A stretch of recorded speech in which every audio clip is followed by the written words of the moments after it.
estamos en el mes de febrero de 2004. ¿A 4 creo que estamos? 4. ¿A 4? ¿Sí? Bueno, ahí vamos a ratificar después. ¿Con quién tengo el gusto de conversar? Manuel Flores. Manuel Enrique Flores Cueto. Don Manuel, usted nació aquí en Las Cruces. Nacido acá en Las Cruces. ¿Quiénes fueron sus papás? Mis papás. Mi madre, primero, Laura Rosa Cueto Urbina. Y mi padre, Guillermo Flores Silva. ¿Ellos nacieron en Las Cruces? ¿O? No. Ellos, mi padre provenía del norte, mi madre de una hacienda al norte de Algarrobo, Tunquén, parece que lo que ahora es Yeco para allá, toda esa parte. Por lo que conversábamos anteriormente, usted me cuenta que llegaron hacia el año 38, 39 acá en Las Cruces. Más o menos, correcto. ¿En qué circunstancias llegan aquí? La verdad es que ellos llegan, se podría decir, en un viaje de luna de miel, después de mi padre haberse robado a mi madre, con el consentimiento de ella, por supuesto, de la hacienda donde ella era la encargada del almacén de provisiones que había en el fondo, llámese en esos años como especie de pulpería, y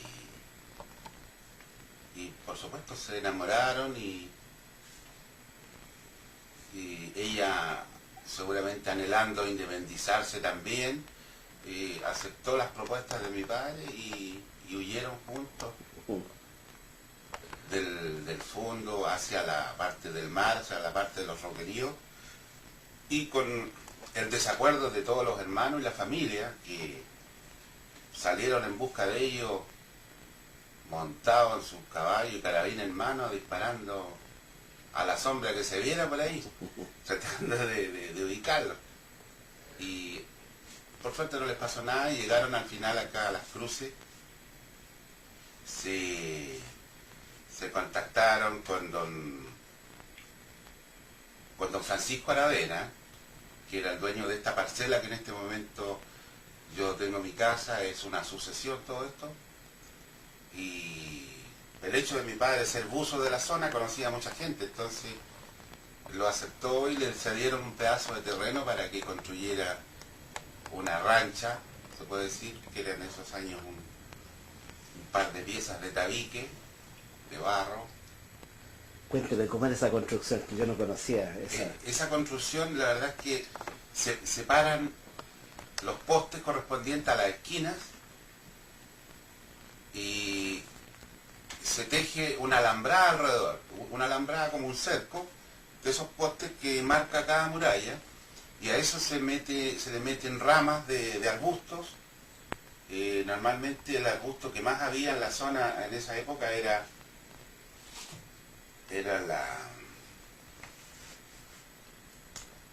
¿cómo que se llama? Las chilca, que por la orilla del estero hay bastante, y con eso se hacía una muralla de ramas y posteriormente se estucaba con barro y paja. Entonces ese era un tabique, las murallas se hacían de eso. Y por supuesto un techo en el principio con lo que fuera. Ellos parece que llegaron en la época de verano acá. Mi madre para ayudar a solventar los gastos de la casa y tratar de progresar lo más rápido posible, ella misma construyó un horno de barro, y el cual se puso a hacer pan amasado y venderle a los vecinos del sector y para el consumo de la casa. ¿Cuántos hermanos son ustedes? Finalmente fuimos 5 hermanos del matrimonio. ¿Todos ellos nacieron aquí? Todos aquí en Las Cruces. Ya. Todos, y nacieron en la casa, asistidos por, no me recuerdo el nombre de una partera, pero en esos años se usaban las parteras, no existía el hospital, no había nada de eso. ¿Cuáles son los recuerdos que usted tiene de niño, de esas cruces que conoció? A ver, de recuerdos de niño, ya no vivíamos ya en esa rancha, vivíamos en la avenida La Salina, al lado de la propiedad de donde hoy en día se encuentra la Araucana, que era de don Elmo, un alemán. Ahí existía, bueno, el progreso de ambos lo hizo que construyeran una casa, un local comercial, donde mi madre siguió en el rubro del almacén y restaurante. Ya. Mis recuerdos son esos, después de que ya mis hermanos crecieron, ellos se dedicaron a la pesca, al buceo, aparte de estudiar también.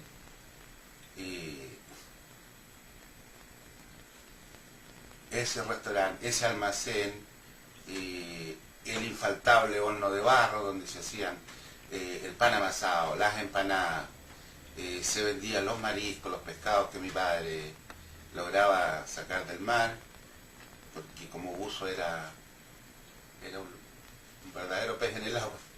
Entonces, esos son mis recuerdos, mi niñez, un estero que había más abajo, el salir con mis hermanos a conejear para el bosque, el ir a pescar con ellos también los acompañaba, me pasaban una lienza para yo también, yo me sentía grande con ellos, a pesar de ser el más chico, y eso era la entretención de los fines de semana, salir a pescar o a cazar, a conejear. ¿Qué peces salían en esa época? Porque hoy día... En esa época era muy abundante todo, el marisco, los peces, por ejemplo, recuerdo algo bien especial. Mi hermano, que hoy ya no vive, Luis, le decían el Lobito porque era el mejor palabra, mejor que mi papá, por sobrenombre el Lobito, todos lo conocían acá. En un invierno crudísimo, malo, donde no se podía bucear, no se podía pescar, el mar embravecido, él con sus perros encontró un pez que estaba varando, vivo, pero el mar lo estaba arrojando. Y nadie de la zona lo identificó, pero era un pez que él apenas se lo pudo echar a los hombros, le colgaba para ambos lados, más o menos así tan el grueso del pez. Muchos le decían que era bonito. Yo por conclusión y acordándome del sabor y la forma de la carne que tenía, podía haber sido una palometa, pero inmenso era, inmenso. Se colgó en el techo, en el corredor de la casa y topaba el suelo. Era el pez. Que todas las cruces que, digamos, las casas que había en esa época se despoblaron a ver a mi hermano cómo venía a ver esa novedad. Claro, era una novedad, fue algo extraordinario. Ese es algo que llamó bastante la atención en esa época. Y peces habían abundantes, había corvina, había lenguado, en las rocas uno podía pillar viejas hasta de 12, 15 kilos, que prácticamente a uno le rebanaban los dedos con el nylon, el tomoyo, Josefino, cuando el mar estaba manso se salía con una varilla a sacar el peje sapo.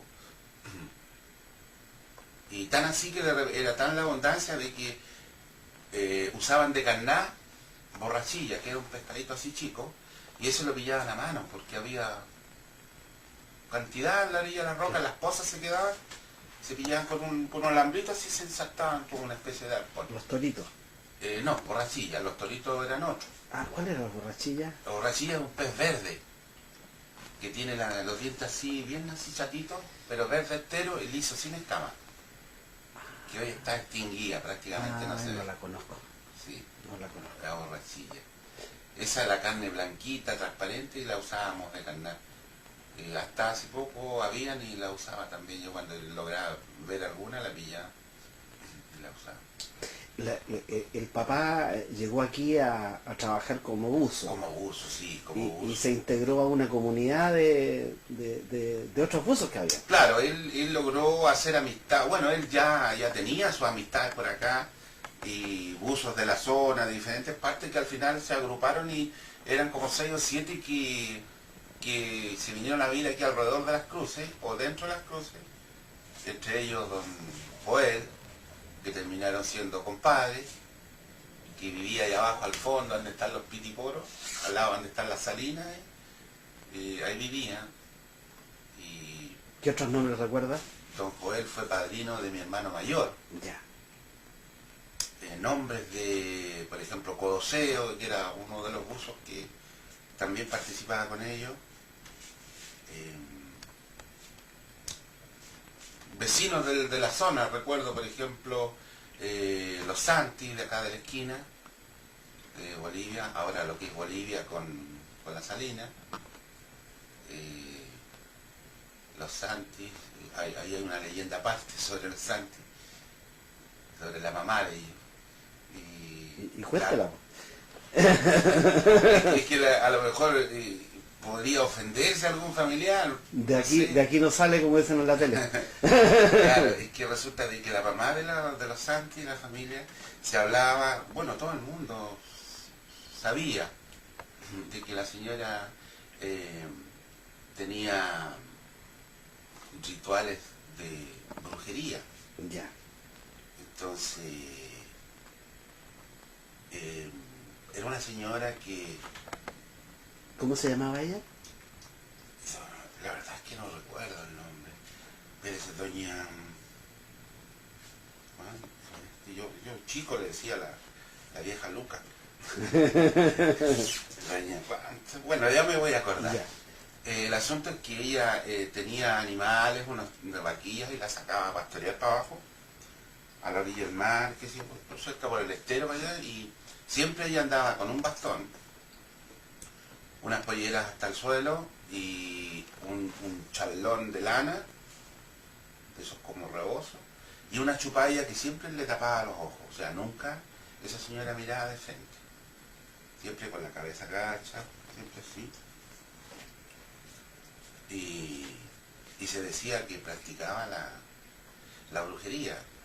Es más, yo tengo una hermana que hoy en día está fuera de Chile, sufrió las consecuencias supuestamente de un mal que ella le había hecho. Ya. Se usaban antes, cocinar, cosas que a lo mejor no tenían nada de brujería, pero se usaban hierbas y cosas que podían provocarle malestar a las personas. Entonces, yo no, como es dicho, no creo un brujo veráis, pero de haberlo los hay. Exactamente. Entonces,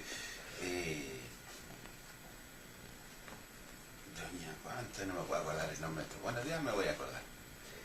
A ver, volvamos al papá. Básicamente, ¿qué cosas extraía? Él, lo que más trabajaba en esos años era el loco, la jaiba se caleteaba, se colocaban carnadas con alambre entre las rocas, en los pozones, se instalaba un pescado con la tripa abierta, con la guata abierta y se dejaban ahí. Y al otro día se revisaban y alrededor tenía que haber una o dos jaibas que habían llegado a comer ahí al pescado. Entonces esa era la manera de traer la jaiba en ese entonces. Hoy en día no, hoy en día usan jaulas y cuestiones, tanto los buzos. Con el mismo sistema pero con jaula, donde la jaiba se mete adentro. Pero en esa época era con un alambre, un simple alambre con el pescado amarrado y enclavado abajo entre las rocas. La jaiba, el loco, la lapa, muy poco porque era poco cotizada, era más cotizado a pesar de que lapas salían así, unas lapas café de güiro. El erizo, por ejemplo, aquí en esa parte del frente del lacho, un poco al norte, hay una parte que se llama las Piedras Negras, donde termina la playa, que realmente las piedras son negras ahí. Claro. Mi padre en una oportunidad lo vi sacar erizos que no cabían en un plato. En esa época eran así, no cabían en un plato. Zona difícil de bucear porque el mar es bien golpeado ahí y seguramente por eso Era difícil llegar ahí. crecían más y se desarrollaban mejor. Claro. De repente se dedicaba a la pesca prohibida en esos años cuando los tiempos estaban malos, el mar demasiado bravo, y él cebaba a los peces. Por ejemplo, todo lo que fuera marisco chico lo picaba, lo chancaba y lo tiraba en un pozón. y ahí hacía un comedero para los peces. Ya. Y él, no sé de dónde conseguiría en esos años, bueno, para arriba había una mina de yeso, de cal, no sé, el membrillo. Ya. Él se conseguía con la gente un pedacito de dinamita. De tiro de dinamita. Claro, y le colocaba al pozón después que a la hora de la llena, cuando los peces llegaban a la orilla, mandaba un pescazo y enseguida se metía con un quiñe y sacaba un quiñe lleno, 2 quiñes llenos, hacía las cuelgas, destripando y todo, y después en una vara, entre dos sacaban una cuelga de 50, 60 pescados a vender para arriba. Decía, era abundante, abundante. Claro. Ahora, en el verano es relativamente fácil tener a quien venderle, digamos. Claro. Pero ¿qué hacían en el invierno? En el invierno se le vendía a la gente que no se dedicaba a la pesca ni al buceo, porque había gente que trabajaba en otras partes, en otras cosas, la agricultura, qué sé yo. Entonces a esa gente se le vendía y el resto se iba a vender a San Antonio. Se ponían de acuerdo el grupo de buzos y mariscadores y hacían una carga y la llevaban a San Antonio y allá se vendía lo que cayera. Se le vendía a los restaurantes, por ejemplo, mi padre abastecía de marisco y pescado a doña Orfelina, que ellos eran primos. Doña Orfelina Álvarez, claro, primo, con los emparentados con Aravena y con los Flores. Entonces por ahí mi padre la abastecía a ella. No le pagaba muy bien, pero de repente no le pagaba ni uno, le daba un trago de vino y listo, y perdía. Bueno, ¿y qué historias recuerda usted contadas por su papá, por su mamá, por sus hermanos, que son interesantes de saber? Bueno, por ejemplo, aquí, aparte de lo que me contaban ellos, por ejemplo, una vez hubo un hundimiento de un barco, para allá cerca del Quiquey, de la Piedra del Agua, un poco más allá. Un hundimiento de un barco en donde ellos, por ejemplo, rescataban todo lo que el mar botaba del barco. Aquí, en lo que era la casa de mis padres, habían por lo menos unas 2 camionadas de maderas que el mar las botaba. Ya. De esas tapas de escotilla y madera buenísima, madera fina, importada, qué sé yo, llamémosla, roble americano, pino de Oregón, madera carísima y buena, que se usaban en esos años, ¿sabes? La escotilla de los barcos.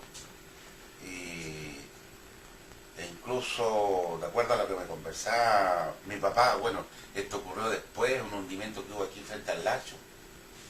Por ahí por el año 58 se hundió otro barco que venía cargado con motonetas. Esas famosas motonetas que hay una que salió en una teleserie por ahí.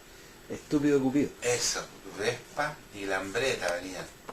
Bueno, todo eso quedó sepultado en el mar debido al seguro que pagó todo. Pero todavía creo que está el ancla por ahí. Está a la vista de algunos buzos que llegan al sector buceando. ¿Qué otra cosa puede ser? Bueno, de gente que contaban ellos, bueno, sus aventurillas. Por ejemplo, el grupo que tenían ellos de los buzos eran muy amigos, muy unidos para los negocios, pero de repente se peleaban. Por ejemplo, mi hermano, el mayor, me recuerda que él era que acompañaba a mi padre a bucear. De repente se enojaban entre ellos los buzos y se ponían a pelear. Entre paréntesis, a mi padre perdió un diente peleando. Pero al final él era existía la ley de la selva, él era el jefe de la cuadrilla y se imponía por la fuerza. O sea, ahí el más guapo era el que mandaba. Simplemente. Claro, tan simple como eso. Y con su compadre, Joel, peleaban siempre, a veces, bueno, con unos copetes, qué sé yo. Mi hermano dice que para él fue muy impresionante ver a su padrino, que era Joel, tratar de pegarle a mi padre así con un cuchillo, y entre ellos estaba la fogata donde se calentaban después de salir del agua, y unos cardos de esos quiscos grandes, de esos cardones, parados, que se ponían para el viento, para parar el viento. Y de repente dice que era impresionante ver a Joel con el cuchillo así, tirarle un corte a los cardos y cortarlo, volarle como la cabeza, que él dice un cardo. Para el chico era todo eso impresionante, pero al final eran bravatas que no llegaban, a mayor. Afortunadamente. Claro. Así que ese tipo de cosas. Bueno, mi padre, como todo buzo, le gustaba un poquito el copete, el de pique, decía él. Ya. Él tiene una historia bien especial también, pues. Él como persona, como ser humano, le hicieron una misa en vida. Le hicieron una misa en vida porque como él era, bueno, yo ya no vivía acá, yo estaba viviendo en Santiago, y en una de sus andanzas, él tenía su campamento ahí detrás de donde está el campo de veraneo, que ahora es militar, que antes era de la CUT. Claro, sí. Entonces atrás tenía su rancho. Pero él salía a bucear, a recordar seguramente viejos tiempos, allá para Mirasol, para Tunquén, y armaba por allá su campamento. Y una vez una persona, que no recuerdo el nombre, estaba en un restaurante. Abajo lo recuerdo. Sí, claro. Estaba en un restaurante ahí de Algarrobo Norte, lo que es Mirasol, tomándose unos tragos, y de repente siente al mesonero, lo llamemos del bar, conversando con otro de que se había ahogado el burro. Con la crecida de las lluvias y el temporal, la quebrada se inundó y se llevó al burro y lo botó para el mar y se murió, pues se ahogó el burro. Entonces la historia es muy simpática porque a mi padre le decían el burro como sobrenombre. El burro, los amigos, el burrito, y así. O los más que lo respetaban más decían Don Guille. Don Guille. Entonces, esta persona escuchó esa conversación así medio abuelo pájaro, y se vino y llegó aquí a Las Cruces contando de que se había ahogado el burro, el burrito, sin saber de que era un animal el que se lo había llevado al agua. Y todos aquí lo relacionaron con mi padre, que le decían el burro o el burrito. Entonces lo dieron por muerto porque, claro, mi padre se desaparecía de la zona por un mes. Claro, era A fácil. veces por 2 meses se iba él a torrantear y a bucear a otros lados donde había mejor pega, o sea, mejor extracción, había más abundante marisco. Y se corrió la voz aquí en todas Las Cruces de que se murió el burrito, y lo buscaron allá, no estaba meses, lo echaron de menos, no estaba, no. Entonces la prima, doña Orfelina Álvarez, Le mandó a hacer una misa en la parroquia de Las Cruces, y se le avisó a a los parientes aquí, los amigos, todos fueron, la iglesia se llenó y le hicieron una misa sin saber de que él estaba vivo, o sea, considerándolo muerto, fallecido. Al tiempo después apareció mi padre y llega aquí a esta parcela donde don Francisco Aravena, y estaba la hija de él, una de las hijas, la Flor, sentada bajo el parrón. Mi padre aparece como siempre, con su andar lento, con su vestón, un paletón le decía él, una botella pisquera con vino en el bolsillo y el saco al hombro. Esa era toda su indumentaria, decía él. Y lo ve que él entra al portón y mi prima, la Flor, sale arrancando, pero espantada, o sea, al verlo, todos sabían que había muerto, y lo ve vivo de repente. Entonces quedó, ¿para qué le digo? Asustó a medio mundo aquí a Las Cruces cuando él apareció, y extrañado de que todos arrancaban de esto. Y ahí fue de que realmente le apareció con vida y todo, pero fue por un mal escuchar de una persona una mala asociación. Claro. Bueno, el papá siguió viviendo aquí. Siguió viviendo él aquí hasta que murió. Ya. Él falleció ahí en esa, como le digo, en esa ruca que él tenía detrás del campamento de veraneo. Murió un año después que yo me lo llevé a Santiago, con mi ex mujer. Él estaba enfermo con bronconeumonía y aceptó irse a mi casa. Estuvo allá como unos 15 o 20 días más o menos, Ya. hasta que se recuperó, y de ahí ya no aguantó y se vino de nuevo, porque el Santiago No lo soportaba. la presión, el calor, Y al año siguiente yo lo pensaba llevar de nuevo y me atrasé, por motivo económico no podía venir a buscarla hasta cuando me enteré que había fallecido. Enfermo de lo mismo, una bronconeumonía. El hecho de vivir solo, de repente muy probable mal comido a veces, Claro. y porque su vida era el mar en todo caso. Él se levantaba y salía a recorrer, lo recorría de punta a punta hasta el Tao y volvía, que recogiendo el cochayuyo, a la vez cortando los bultes, él secaba el cochayuyo, lo empaquetaba y lo vendía en el verano. O sea, una manera más de ganarse las monedas. Claro. A todos le sacaba provecho para, Exacto, el para mar sobrevivir. era su vida para él, sí. Su fuente. Claro, correcto. Bueno, ustedes tenían negocios. ¿Qué otros negocios habían en Las Cruces? En Las Cruces acá, por ejemplo, aparte del que manejaba mi mamá, que era el almacén y restaurante y todo eso, y ahí se arrendaban piezas para veraneantes, estaba más abajo, a la orilla del estero, el restaurante, por ejemplo, de la Reina, que le decían, de don Pedro Castro, que era el esposo.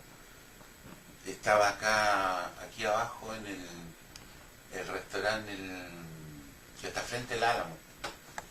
El bosque. El Bosque. Ya. Ese era también un negocio antiguo acá. El Álamo vino a instalarse después, con los años después, porque llegó a fuerinos que llegaron después con los años. Donde el jaibero, que eran los del Bosque, el jaibero era el jefe de la familia, se dedicaba a la pura jaiba, ¿sí? Pero después, a los años después.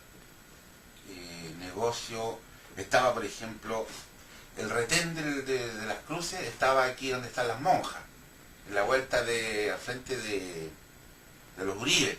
Claro. Los Uribe, una familia antigua acá también, que tenían almacén y bodega, un tremendo negocio. También tenían amasandería, vendían pan amasado. Mi madre le entregaba le daba la pensión a algunos carabineros del retén. Venían a almorzar acá al restaurante o se les llevaba la vianda al mismo retén.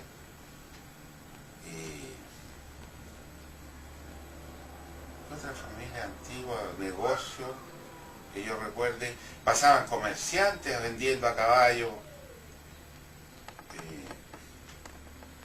Una de las personas, Romero, el apellido, algo me acuerdo, el señor Romero. Y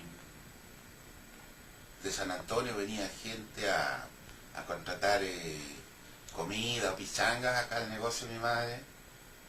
Venían boteros, pescadores, Claro. y hacían sus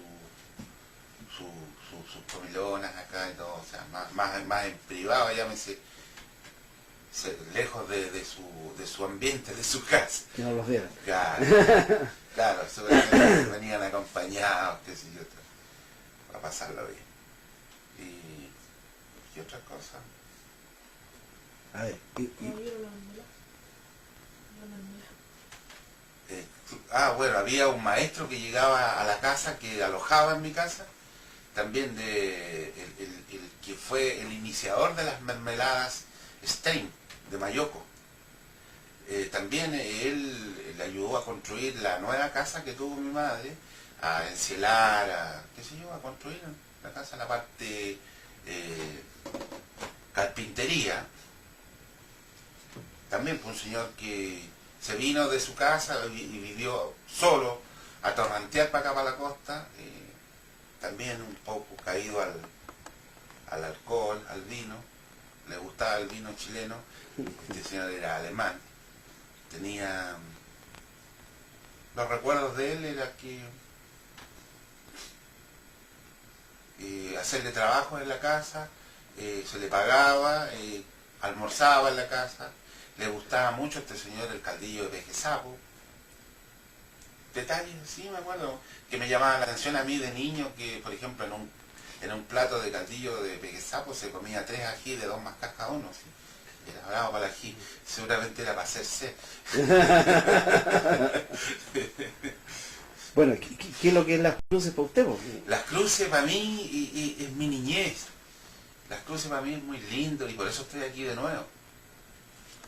Por eso logré comprar acá este sitio, parte de esta asociación, y construir mi casa y vivir acá. Mi anhelo es volver a vivir acá, mi vejez pasarla acá. Pero para mí fue una niñez muy linda, porque a pesar de que en esos años no existía lo que existe hoy, la televisión, no existían los juguetes que hoy existen, pero uno se entretenía jugando con piedra, pero era muy sano, muy lindo. Uno se iba al estero a jugar con las ranitas y con los sapitos que habían en el agua. Entonces salía a conejear con mi hermano, andaba a la cola de todos de ellos. Y era muy entretenido salir a pescar, ayudar con los mariscos. De repente llegaba mi padre con un quiñe, con 50 jaivas, elegir la más bonita y echármela a cocer para mí solo. Una jaiba, por ejemplo, a los 6 años. Es lindo eso, o sea. Lindo recuerdo. Claro, lindo, ¿no? Mi niñez acá, a pesar de que fue poca mi niñez, fue muy bonita. Los recuerdos que tengo son agradables, no son... Bueno, ¿y los hermanos que estaban dedicados al mar se quedaron por aquí? No, todos siguieron a mi madre. O sea, mi madre le entró a mandar el buque y era, en todo caso tenía su carácter ella. Mi padre era muy pasivo, pero mi madre era muy fuerte su carácter. O sea, ¿verdad? Entonces ella decidió irse de acá del lugar por varios problemas, varios motivos que hubieron, y nos llevó a todos, o sea, Partió con todos los hijos. claro, con los 5. Y vivimos en altas partes en Santiago, Ya. arrendando, y hasta que al final nos estacionamos en una parte, compró un sitio, se construyó la casa. Hasta yo colaboré en construir esa casa. Harto. El hecho de pasar en la casa uno, el menor, le toca a veces más pega que el que sale a trabajar a la calle. Así que, pero acá en Las Cruces, como le digo, yo siempre la eché de menos. Cuando llegué a tener 14 años, mi madre también, yo creo que echaba de menos su casa, Las Cruces, la echaba de menos porque allá en Santiago se compró un auto, un taxi, lo trabajaba mi hermano mayor, y en el auto ese cada una vez al mes veníamos aquí a Las Cruces por el día. Ya. Llegábamos a las 7 de la mañana aquí a tomar desayuno, a la orilla del mar. Mi madre se traía, por ejemplo, unas tortas cuadradas así grandes, una garrafa de colemono, tomábamos desayuno a la orilla del agua. Y eso seguramente a mí me hacía mucho recordar a mi padre, hasta que en una oportunidad mi hermano me lo mostró, me dijo, allá va el papá, me dijo, allá va el taita, o sea, porque así le decía a mi hermano, el taita. Y en una oportunidad lo busqué y conversé con él, lo vi que no andaba muy bien en su vestimenta. Al día siguiente vine de nuevo, le traje algunas cosas y no fue malo la relación con él los últimos años después que lo volví a ver. Claro. Porque yo estuvieron como 13, 14 años que yo no lo vio. Lo dejé de ver, sí. Y era chiquito cuando lo dejó de ver. Claro, yo tenía 6, 7 años cuando me fui de acá. Entonces, en todo caso, yo era el regalón de él, pues, o sea, el menor. Y según todo, yo soy el que más me parezco a él. Entonces, esas cosas a uno le traen un poco nostalgia. Pero por supuesto. Bueno, muchas gracias por la gentileza de regalarme sus recuerdos. Y la verdad es que yo le agradezco también la atención que me ha prestado y gracias por estar acá y por tratar de hacer algo por la historia de Las Cruces, incluyendo a mi padre en ella, o sea, a mi familia en general. Muchas gracias. Gracias a usted.